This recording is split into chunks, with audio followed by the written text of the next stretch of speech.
right, good morning, good afternoon, and good evening, depending where you're tuning in from. I'm Shannon Wright of Air to Breathe. Today we have the pleasure of having in the room, in the place, in Studio One, Marcus Geeter.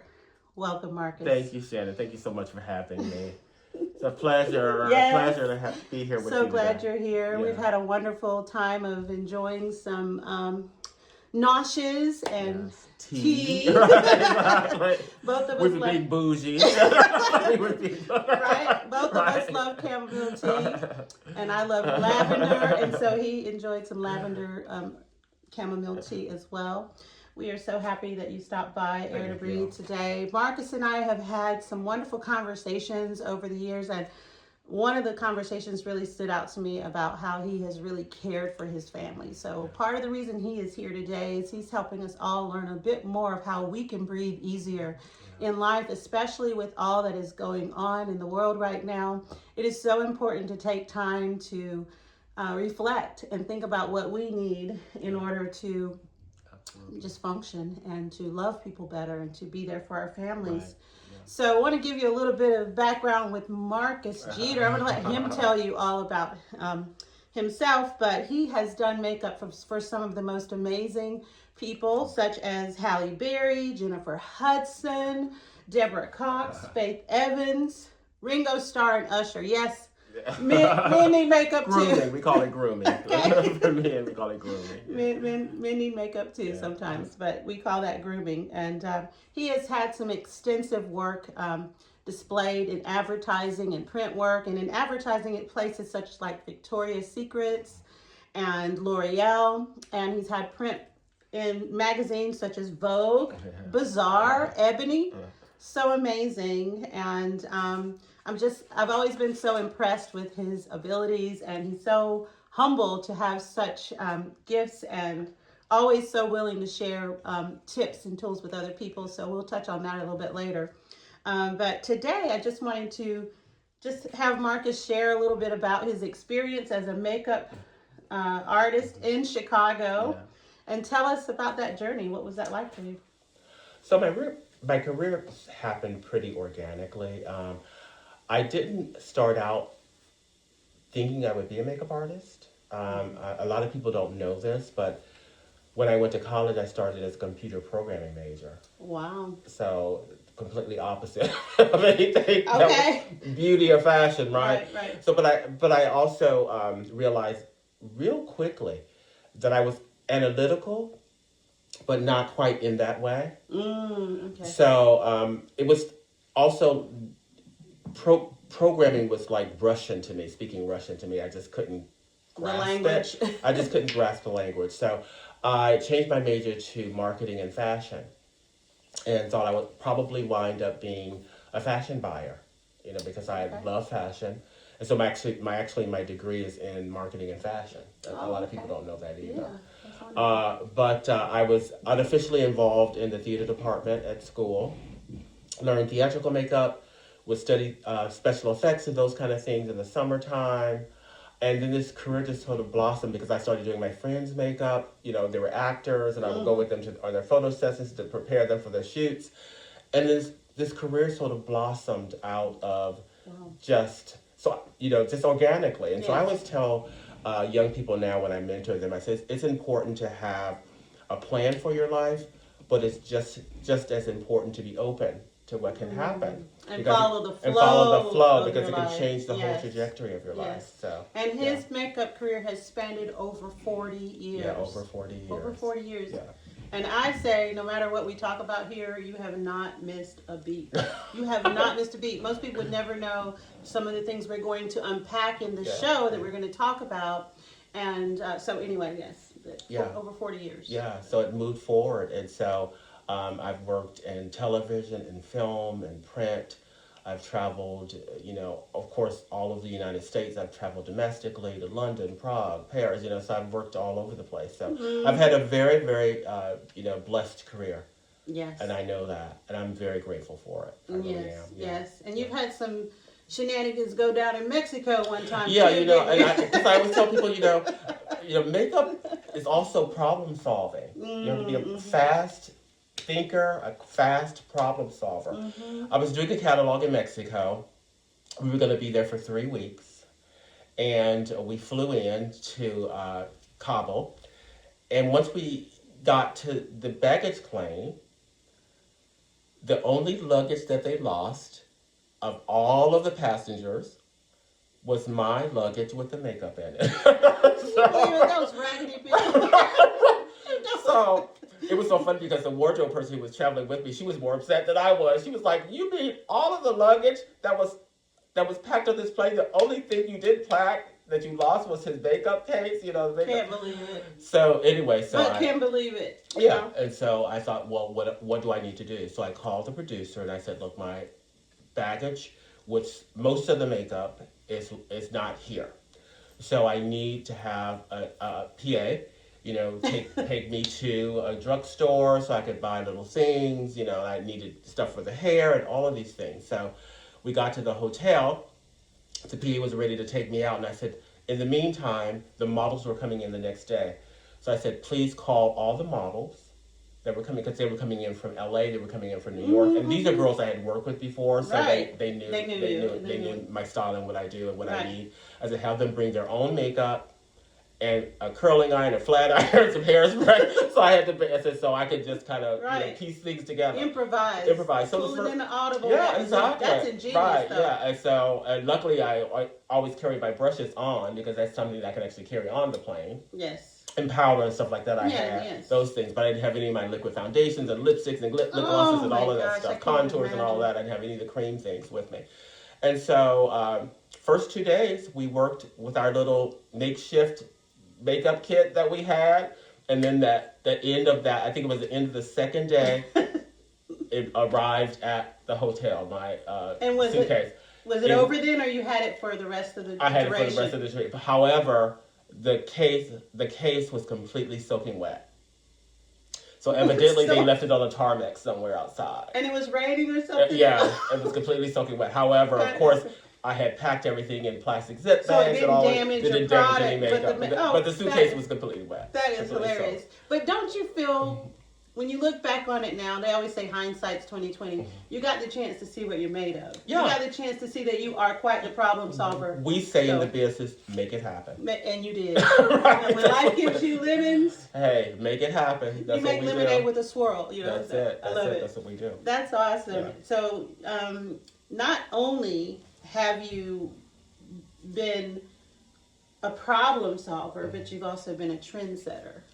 You have some amazing news that you could share too about how you changed the trajectory of something. One of my favorite clients, she was one of the top female fitness experts and bodybuilders in the world. Her name is Laura Cravell. Say it again for everybody. Laura Cravell. And Laura is one of my favorite clients. Number one, because she's such an amazing and kind person. Mm-hmm. And so we just met each other. She was in Chicago looking for makeup people. Mm-hmm. She was interviewing a lot of makeup people, her and her team. And I came in with my book, and she was showing me photographs of her before competing. Mm-hmm. And I noticed that a lot of times the women, when they would compete, they would put this Jantana body tanning stuff all over their bodies and their faces. And I noticed that it was all over her face. And I said, you know what, I want to change that. Mm-hmm. I said, I want to make this about because you're a very beautiful woman, and I want to really bring that out. And so what I'm going to do is I'm going to tan your face in different areas. I'm going to highlight it in different areas, and I'm going to graduate that color on your neck so it blends into your body naturally. Mm-hmm. And so I think she was impressed with that vision. And she said, and then I remember getting a call that you have an artist we want to go with. Yes. And so Laura and I worked together for 8 years. I worked all her competitions, most of her competitions. I worked magazines with her. I went to Europe with her, so we did a lot of work together. And I think because of that first time that I worked with her, it changed the whole look of the way female bodybuilders did their makeup on stage. Wow. And so Laura and I together sort of, we changed the trajectory of the whole, the way people presented on stage. I put false eyelashes on and all these things that a lot of women weren't doing before. So I approached it from a beauty standpoint, you know, so she was a very glamorous, you know, and sort she of body, won, right? And she did, and yeah. she won. And of she's, course. I think she's the only female bodybuilder in the world who's won Miss International 3 times. I think that's correct. 3 yeah. times. Yeah, I saw her. I she, remember her. I was like, oh, I want to work out with her. Yeah, she's amazing. You know, and the funny thing is that I was on a photo session with her in Maine once, and she actually trained me. Yeah, so that was really, I mean, a huge. In your buff day. She was really. she taught me the correct way that I should be Curls, doing everything. yes. So it was very exciting to have somebody, you know, her stature, shoulder width apart, you know, when I was training, help you out and show you things. Yes. That was so, and I remember these things, even about diet and nutrition. You know, so many things she taught me. So I and so, why was she your favorite? I think it was just because we had this connection, and she trusted me. You know, I would say, Laura, I got something new for you. And she said, Mark, whatever you want to do is fine with me. Because she trusted, you know, your vision, my vision she for gave her.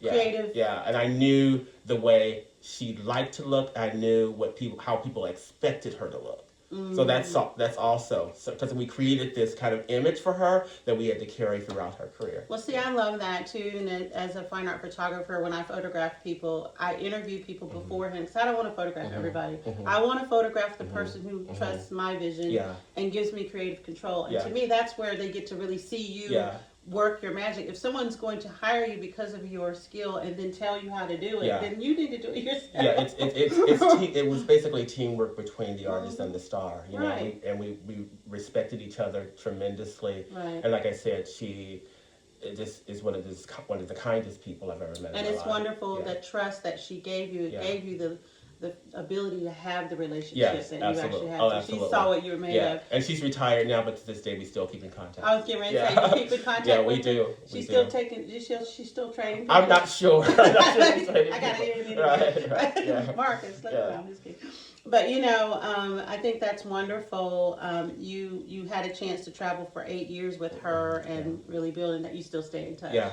That's wonderful. Yeah. And those are the connections you make sometimes with people. And I can see, but nobody's going to not keep in touch with you, Marcus. Right. It's Marcus Geeter. I want to say too, I appreciate Marcus because when I started doing my headshots when I got with Guild Talent, I said I want to be photographed by the best and I want to have the best makeup. So I called Marcus and I called Ernest Collins. So Marcus did my makeup. We totally cut up. Oh, we had such a good time. And again, we connected. It's that human connection. I connected with him just because of knowing his reputation. And, you know, some people might be like, well, it's just your first headshot. Why would you call Marcus for that? But I'm like, it's my headshot. I want Marcus. So, but that's where our friendship began. We have some wonderful pictures that you'll see in this from that. And then we kept each other. I would call Mark every now and then and just talk to him. And then there were certain things that I would see as he would post. I would call him and comment on it. And he's just so personable and always such a giving and just, you know, generous spirit, you know, and that's what I love about you. And, you know, even as I think about your story of generosity and you know, just being so giving and benevolent, you had some things come and interrupt your career. And so that's some of the things that we want to unpack here and talk about as well. But you had to step into caring for your loved one. Tell us a little bit about that. You know, during you know, one of the high points in my career, my mother started to decline, you know, and I think when you're young and you're setting out to make your path in the world, you're not thinking about your parents aging. That's not something, you're only thinking about yourself. Right. You know, you're not thinking and about you that. should be. It's your rite of passage to leave your home. So my mother's health began to decline, and I realized that, you know, I was going to have to step in. At that particular point, I was the only child. My brother had passed away. And so it was just me. So you were an only child because your brother had passed away. Right. And your brother had passed away young? He was 42 when he passed away. Yeah, was there a big age difference between you? 2 years. He was 2 years older than me. Yeah. So not only did you have the loss of your brother, but now your mother's health is declining. Her health is declining. So it's tough. You know, it's a decision. You know, I loved my mother. And so it wasn't a hard decision to make this. I have to take care of my mom, but of course you have to navigate, well, how am I going to take care of my parent to the best of my ability, but also continue to live my life as an artist, because this is the way I take care of myself. This is the way I support myself. Mm-hmm. So unfortunately, what I had to do, there's sacrifices that have to be made, right? You know, and so it was an honor and a sacrifice. And I tell people two things can be true at the same time, you know? So it was an honor to, of course, be there and take care of my mom, because she was an amazing human being. But it was also a sacrifice, and it was a hardship on me because I had to cut back on the amount of jobs I took. I could not travel anymore because I would be gone for 3 weeks at a time on shoots. And your mom would be by herself? Or? Well, no, my stepdad. But I'm talking about before she got sick. So before she your was stepdad ill. And mom were they were so before, you know, she became ill, I would be on these shoots and I would be gone for 3 weeks. But of course, when she became ill, I could no longer, you know, take those kind of jobs anymore. Right. So that puts, you know, a hardship financially on you. So that's a sacrifice you make. But like I said, it was an honor to really be able to be there for my mom. Yes. And so it got so intense that I grew up in Indiana. At this particular time, I was living in Chicago, and I would be driving back and forth every day and taking my mom to doctor's appointments and then driving back to Chicago. And it became really pretty hectic, and I felt I could no longer do that. So I made the sacrifice to move back to Indiana. So it was easier to live 5 miles from her rather than 50 miles from her. Right. Do you know what I mean? Yeah, I do. And I tell you, quality of life in that respect. Yeah, too, and I tell you, it was the best decision because within a month, things increased so much. She had to see the doctors more. It got worse. It got worse. Oh, okay. And so it was almost divine timing that I was there when that happened. So when so that was 4 years of caregiving with my mom. Right. She passed away at the end of 2018. Yeah, 2018, end of 2018, and the anniversary is actually today of her passing. And one of the reasons why you wanted to have me on was to honor her today. Yes. Remember her today, and it was the day of her passing, December 7th. Yes. And then directly after she passed away, I was actually caring for her and my stepfather simultaneously because he was ill too. Right. Not in the same way that she was, but he needed care. Right. And so she would always say to me, you know, Margaret, something happens to me, would you please take care of Tom? You know. And I said, Mom, you don't even. She knew he was declining. Yeah, and I was of course honored to take care of him. They had been married for over 25 years. He was an amazing human being. He never really called me his stepson. He called me his son. Yes. So it was so wonderful because when the nurses at the hospitals and everything, when they found out that he was my stepfather, they said, we thought he was your dad because of the way that we communicated with each other. And it's really unique. I have the same situation. My stepfather, no matter what, is like, you're my baby girl. Yeah. Because when he married my mom, she already had me. Yeah. And so he always said, it's my baby girl. And so you couldn't tell him differently that I'm his daughter. Yeah. So, not his stepdaughter. Yeah. So he passed away a year and a half after my mother passed away. And then I went right into taking care of my biological father. So what happened? So was he sick all along? He was sick all along, and then he started to decline. I think part of the decline was where he was really missing my mom. Okay. Because he would always say, I really miss my sweetie. That's what he would call her. And he had some health issues too, and he started to decline. But then there's heart sickness because they're gone. Yeah. And I know that often when the woman goes first, the man's far behind. Right. So. And so it was a year and a half after she passed away, he passed. So now we're talking about your stepfather. Yeah, my stepfather passed away. And he passed away how far? A year and a half after my mom. A year and a half after mom. Right. Okay. Yeah. So then your biological father, was he involved, close to your mom or know anything about your mom? Of course, they were very, very, they had been divorced for years, but they were very, very good friends. So do you feel he was affected by her loss? Of course, because, she is the mother of his child. Right. Of course, there's always going to be that connection. Right. Well, I know with the married couple, the reason he passed so shortly behind her, I believe is because often people are heartsick when their loved one dies. And often when the woman passes before the man, he's not far behind. Yeah. You know. And so after my stepfather passed away, I went and I noticed my father's memory. He was forgetting things, and so I made it an appointment for him with his primary care physician, and we realized that he had dementia. He was starting to have dementia. So I went right into basically taking over his entire life and caring for him with the help of my cousin Betty, who was just a godsend, helping me take care of him, and then he died a year and a half later. So it was quite a journey. I was going to say it's a lot of grief. It was a lot to unpack. Yeah, but I always tell people, grief is really another way of loving. That's what grief is.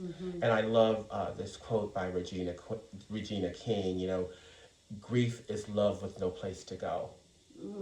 That's basically what it is. Grief is love with no place to go.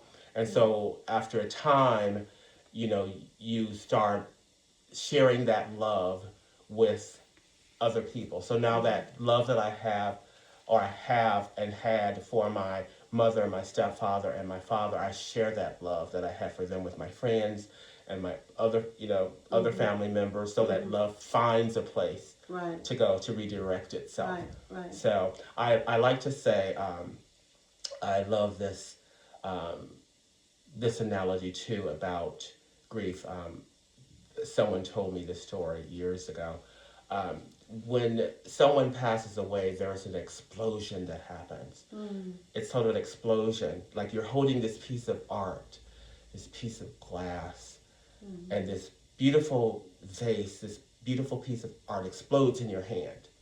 That's what happens, and that's what happens. So what you have to do is you have to take those pieces, and you have to surrender them. You have to throw them out into the ocean. You surrender that. Because if you hold on to that glass, it will shred your hands. It will just shred you. Yeah, the jagged edges. Right, the jagged edges will shred you. So after a period of time... Multiple jagged edges. Because it's like it re-traumatizes you. Yes. So over a period of time, when you have surrendered your heart to that grief, you surrender to say, I can't carry this alone. Right. After a period of time, that glass gets tossed around in the ocean. And after a period of time, it washes back up to the shore. Now, when it washes back up to the shore, the edges are smooth. And the colors are bright. It becomes beach glass. It's beach glass. Yes. So now this is something that you can create with, you can remember with, you can make a mosaic, you can create art with again. So it comes back it comes back to you. But it comes back to you in a calm way, refined and in a beautiful way. So, I like that analogy. Yeah. You're full of analogies. The analogy king. Like, oh man, I need a good quote. Let me call Marcus. Marcus to help me out, Yeah. But no, I love that about you, and I think we touched on something at one point. I think I would like for you to share, because there are people going through so much trauma and different things right now, and I think sometimes people don't know where to put their feelings, their emotions, how to grieve. And how to release and let go and move on. Yeah, and then some people feel guilty to move on too soon. Yeah. Like, how long should you grieve? Yeah. Grieve, right? Not grieve. There are two things. Number one, first of all, let's move back just a tiny bit. I just want to remind people, when you are a caregiver, when you are caregiving, don't be afraid to ask for help. That's important. Also, if you know someone who is a caregiver, offer your help. Don't ask them what they need, because they need things. Don't ask, just do it. Just call and say, I'm going to come over and do your laundry today. Or I'm going to come over, I'm going to grocery shop for you today. Or I'm going to come over, I'm going to sit with your mom or your dad for you today so you can go out. Don't ask them what they need, just do it. And see, that's a good tip for some family members, because often what I've heard is family members leave it to the one that they see will do it, or they know can do it, and then often it's, I've got things to do, hands off, and so it can end up being something that divides families. Exactly. And then in the end, they're feeling not grief alone, but they're feeling a little bit guilty. Right. Some shame too. Exactly. So. Exactly. And that's a shame. Right. And I like to also say that when someone passes, people don't like to talk about this. But there is, because people feel guilty about saying it out loud. But I want to say it out loud today because I know a lot of people feel this way because I did. When someone passes away, there is a sense of course, grief, but there's also a sense of relief. And people are ashamed to say that. But we're human beings, and that's true.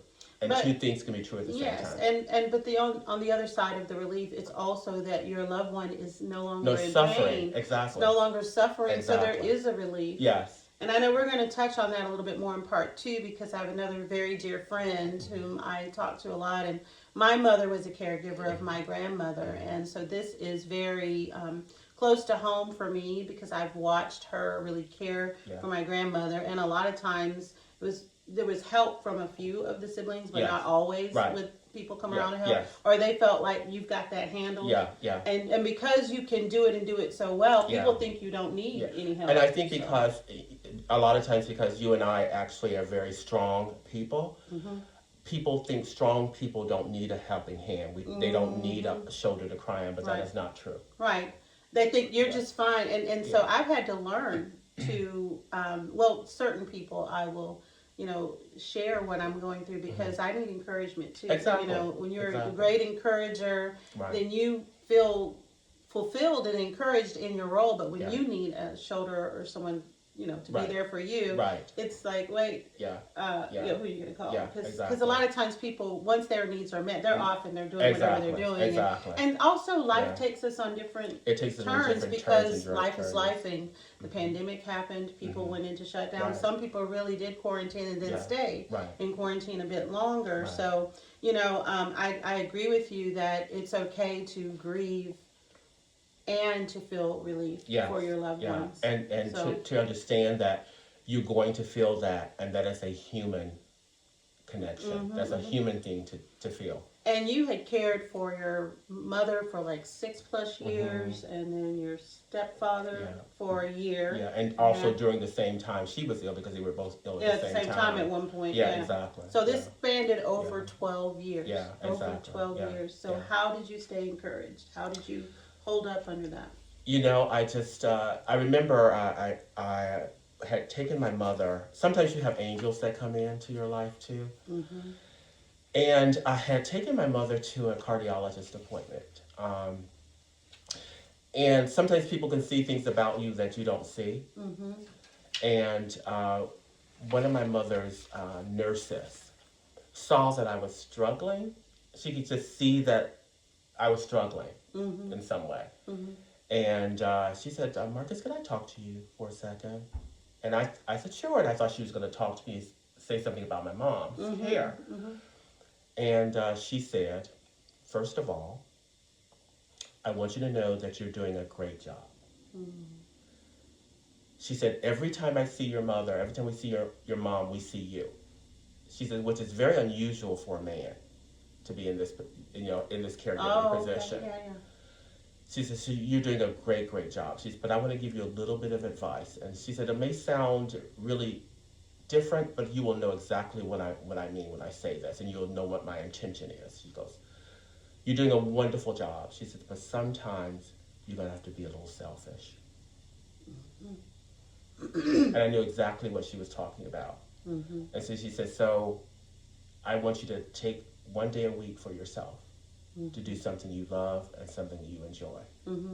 She said you have to step aside so that you can come back and be a better caregiver. Right. She said you can't be a good caregiver if you're running on fumes. Right. And not on fuel. Nice. So you need to refuel yourself and then come back to your caregiving position. And you took that advice. And I took that advice. What did you do? I would just spend the day watching mindless TV sometimes. Right. Sometimes I would do that, and I would order myself Grubhub. Keep your remote. Right, exactly. Or I would go to the movie, or I would, whatever I want, go get a manicure or pedicure, whatever I wanted to do for myself that day, just to focus energy on myself, so that I can move forward and be, a better service to my parents. I love that. Yeah. And so that's my her. advice for people, too. I'm so glad she came to you and gave you that Yeah. advice. That was good right then. Yeah. And, with a lot of the things that people go through when it comes to caregiving and then losing them and everything, now you have to unpack all of that once they're gone. Yeah. Because Yes. what did you do? How did you cope? Yeah. Once, I think you have to allow yourself, number one, you have to allow yourself to go through the grief. Mm-hmm. Don't hold back. Don't hold anything in. Whenever you feel like you need to release that, whenever it happens, let that happen. Let it happen naturally. Let it flow naturally. Mm-hmm. When you're dealing with a caregiving situation, as long as I dealt with a caregiving situation, and some people have dealt with it longer than I have, there's a trauma that's attached to that. Mm-hmm. Caregiving can be traumatizing. Mm-hmm. Because you're always waiting for the next shoe to drop. You're on high alert all the time.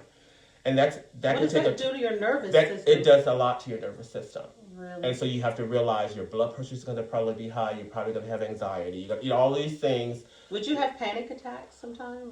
Sometimes I would just get really anxious. Oh, okay. Very anxious. If the phone, my cell phone had to be on all the time. If my phone rang in the middle of the night, of course your heart just beats like it's almost out of your chest, because that's a situation of fire you have to put out, something you have to do. Mm-hmm. So, but once you go through that, once you kind of go through that, I start focusing again on the things that you love, the set goals again for your life. Mm-hmm. That love will, like I said before, will transfer to people that your family members will transfer to your friends. Mm-hmm. And one thing I could say about my mother, the one thing a way I like to honor her today, is to say, my mother would always say, Marcus, I want you to live your life. She would always say that to me. She said, I want you to have a full life. I want you to live your life. And I honor her today, particularly on this anniversary. Mm-hmm. I love that. She knows I'm living it. You are. Yeah. And when I said earlier that Marcus hasn't missed a beat, I mean Marcus has not missed a beat. And the reason this is so essential to talk about is because a lot of times when someone gets sick, there seems to be the people holding their breath. Okay, who's going to take care of it? Because I got stuff going on, and I got this, and I got that. And people tend to be a little selfish a little too soon. Yes. The woman was right to tell you not to be, too, quick to just lay your life down and have no care for yourself. Right. But in a lot of ways, you have seen your life blessed. Yes. And in spite of the setbacks, but they were setups. Yes. Because you haven't missed a beat. Yeah. And in fact, there was this photograph that he took, and I was like, wait, has Marcus gotten back into modeling? I called him, like, you're modeling again? Yeah. But I can tell you, this bit of advice really helps me too. I remember when I was really in the thick of it, caregiving for my mom. We're human beings. We have those moments. We have our moments. And I had a moment. Mm-hmm. And I was just saying, oh my God, I can't believe this is happening. Why is this happening to me? Blah, blah, blah. And a very wise friend of mine said, and I'll never forget it, my friend Cassandra, love you, Cassandra. She said, sweetheart, this is not about you. Mm. This is about your mom. Mm-hmm. This is about you being a blessing to your mom. That's what this is about. Mm-hmm. Mm-hmm. And I never forgot that. And I carried that throughout my mother's caregiving, through my stepfather and my dad. It was not about me. Mm-hmm. It was about me being a blessing to them. Mm-hmm. Yeah. You really were. Yeah. And today is the day that you're honoring your mom. I am. And what was something she would say to you that, you also carry with you beyond today as you now honor her, and now you're walking into another chapter of beginning to leave the legacy of teaching those who are coming behind you?